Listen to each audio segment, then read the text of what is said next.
Suspect or removed, suspect or removed. Suspect uses flagyl for every diarrhea case. Suspect or removed, suspect or removed. Suspect does not complete the anti-malaria dose.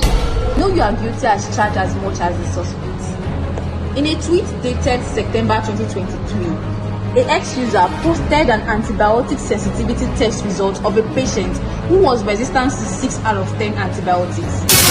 Did you know AMR causes 1.27 million deaths globally every year? Did you know by 2050, up to 10 million deaths could occur annually? Did you know $20 trillion economic loss is projected by 2050? Did you know 50% of antibiotics used in Nigeria and Africa are unnecessary or misused? Ever wondered why in recent times you've tried to use medications for yourself, your animals, or even your crops, and they don't just seem to work, even though those same medications worked back then for the same conditions? It's not necessarily as a result of the drugs being expired or fake. It's all an effect of antimicrobial resistance, AMR.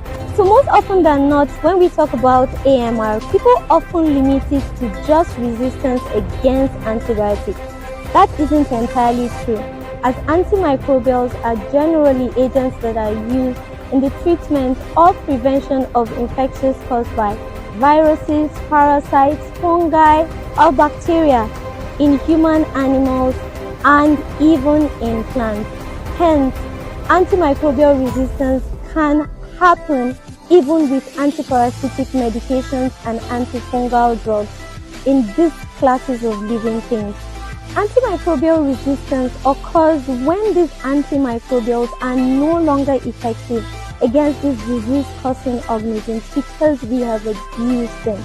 Some of the ways we abuse antimicrobials include, but are not limited to, self-prescription, irrational use of medications in food-producing animals, misuse, overuse, or underuse of antimicrobials in humans, animals, and plants. That way, the organisms become hardened. Just in case you're wondering how AMR affects your life, allow me to please educate you. Now, if we continue to use antimicrobials irrationally, what is going to happen is, in time to come, treatable diseases such as tuberculosis, infectious pneumonia, sexually transmitted infections will no longer be curable. Not to talk of animals and plants, which are our source of food, getting plagued with diseases that cannot be cured. Now that is very scary. I totally do agree that we can't control what every other person does, but you can decide to make a difference by what you do.